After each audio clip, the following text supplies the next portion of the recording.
My fellow Minnesotans, what's happening in Minnesota right now defies belief. News reports simply don't do justice to the level of chaos and disruption and trauma the federal government is raining down upon our communities. 2,000 to 3,000 armed agents of the federal government have been deployed to Minnesota. Armed, masked, undertrained ICE agents are going door to door, ordering people to point out where their neighbors of color live. They're pulling over people indiscriminately, including U.S. citizens, and demanding to see their papers.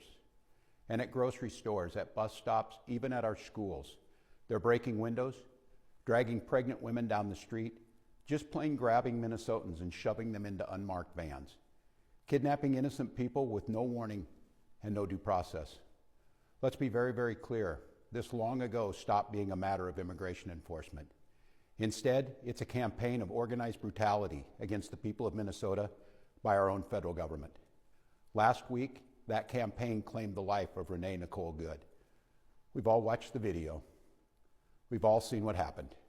And yet, instead of conducting an impartial investigation so we can hold accountable the officer responsible for Renee's death, the Trump administration is devoting the full power of the federal government to finding an excuse to attack the victim and her family.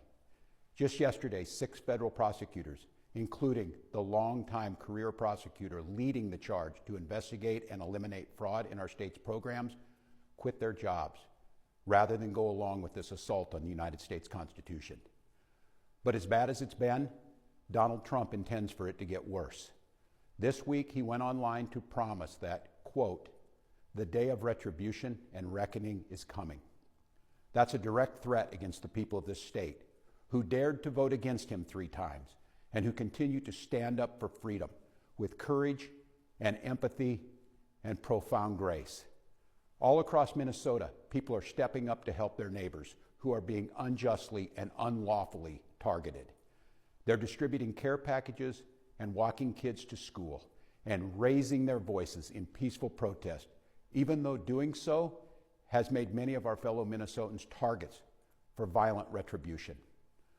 Folks, I know it's scary, and I know it's absurd that we all have to be defending law and order, justice, and humanity while also caring for our families and trying to do our jobs.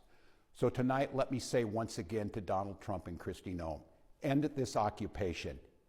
You've done enough. Let me say 4 critical things to the people of Minnesota. 4 things I want you to hear as you watch the news and look out for your neighbors. First, Donald Trump wants this chaos. He wants confusion. And yes, he wants more violence on our streets. We cannot give him what he wants. We must protest loudly, urgently, but also peacefully.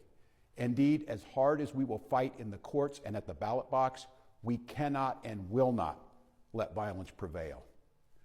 You're angry, I'm angry. Angry is not a strong enough word, but we must remain peaceful. Second, you are not powerless, you are not helpless, and you are certainly not alone. All across Minnesota, people are learning about opportunities, not just to resist, but to help people who are in danger. Thousands upon thousands of our fellow Minnesotans are going to be relying on mutual aid in the days and weeks to come, and they need our support. Tonight, I want to share another way you can help. Witness. Help us establish a record of exactly what's happening in our communities. You have an absolute right to peacefully film ICE agents as they conduct these activities. So carry your phone with you at all times. And if you see these ICE agents in your neighborhood, take out that phone and hit record. Help us create a database of the atrocities against Minnesotans, not just to establish a record for posterity, but to bank evidence for future prosecution. The third thing I want to say to you tonight is, we will not have to live like this forever. Accountability is coming at the voting booth and in court. We will reclaim our communities from Donald Trump. We will reestablish a sense of safety for our neighbors, and we will bring an end to this moment of chaos, confusion, and trauma. We will find a way to move forward, and we'll do it together, and we'll not be alone. Every day, we are working with business leaders, faith leaders, legal experts, and elected officials from across this country. They've all seen what Donald Trump is trying to do to our state, and they know their states could be next. And that brings me to the fourth thing I want to say tonight, Minnesota, how incredibly proud I am of the way that you've risen to meet this unbearable moment. But I'm not at all surprised, because this is who we are. Minnesotans believe in the rule of law, and Minnesotans believe in the dignity of all people.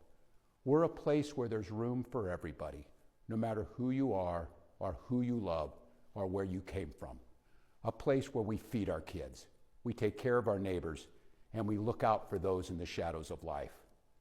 We're an island of decency in a country being driven towards cruelty. We will remain an island of decency, of justice, of community, of peace.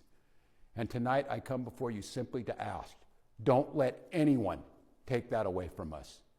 Thank you, protect each other, and may God bless the people of Minnesota.